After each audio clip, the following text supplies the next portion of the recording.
Did you know that all Did you know that gold and silver are one of the oldest forms of currency in the world? These two metals have been traded around the world for thousands of years. Printed money doesn't even come close to the value of gold and silver. In many ways, people still consider it as the de facto standard for currency. In the past, gold has always been known as a symbol of the rich and the elite. Silver is also precious but in more functional ways. Gold, we see it as jewelry and silver as silverware. Gold and silver is a sign of money and power.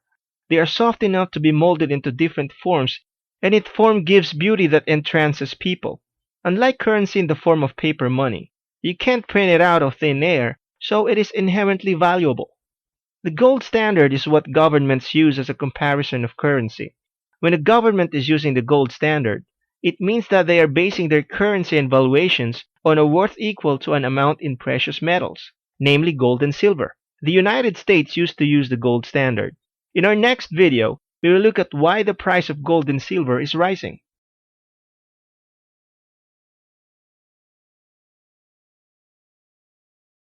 In 1971, President Nixon severed the US dollar's ties with the gold system.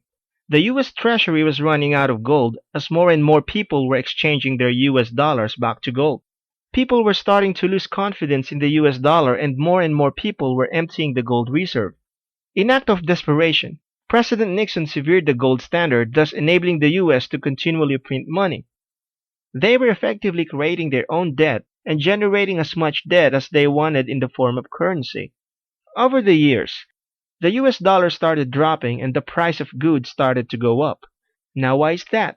It is because the US dollar is continually losing its value to the point that, compared to 40 years ago, the US dollar is only worth a fraction of what it used to be.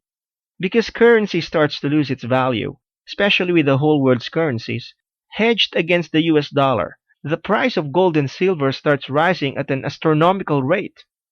The demand for gold and silver starts increasing, and the increased demand for it spikes up the price even more. In our next video, we will look at the advantages and disadvantages of investing in gold and silver.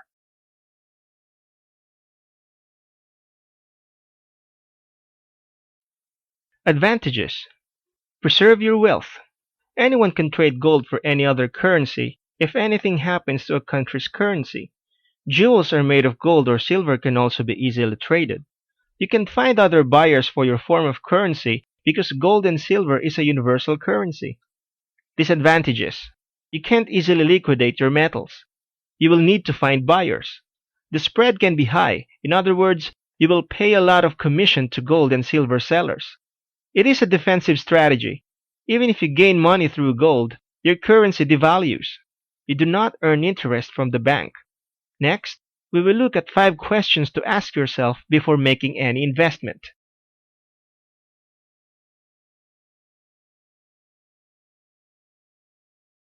Am I looking for a quick cash, or am I in this for the long haul? Are the metals I'm buying genuine, real, authentic?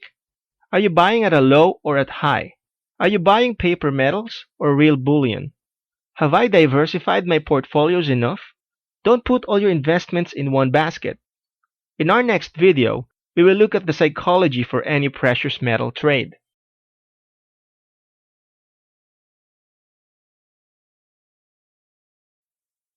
A trader's mindset is very important. Psychology is infinitely more important than how much you have to invest. A trader with little money but strong psychology is infinitely better than a trader with a weak mind and lots of money. Why is that? Because a person with a proper mindset can double, triple, or quadruple their money, while a person with a poor psychology can lose it all overnight. The key is to be detached with your money. It is better to trade with money that you can spare rather than money you depend on, life or death money. Can you hold a trade? What happens when the price takes a plunge? Do you understand that gold and silver trading is like buying a house? No matter what, the price of a house will always go up, but it is a matter of how long can you hold. Above all, remember not to rely on gold and silver trading as your only source of income. Most people, when they put all their eggs in one basket, make bad decisions because it represents all or most of their wealth.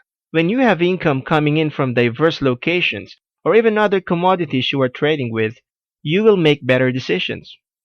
Knowing when to exit is critical as well. If you feel that you have earned enough, it's better to cut the trade and invest it in another commodity. Likewise, it is okay to cut your losses and invest elsewhere. Next, we will look at why you should invest in gold and silver now.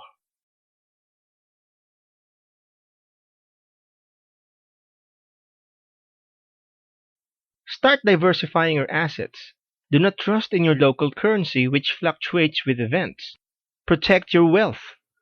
Gold and silver are always in demand and are limited in supply, so you can always find buyers. Always scout around for desperate buyers who are trying to liquidate their gold and silver for currency. They are your best people to target when you are buying gold. You can even offer low ball offers and see who will take the bait. Like attracts like. So the more wealth you store away, the more you are likely to attract. Besides, keeping it as precious metals is a form of saving. You are not tempted to spend your money. And remember that a penny saved is a penny earned. There you have it. Be sure to invest wisely.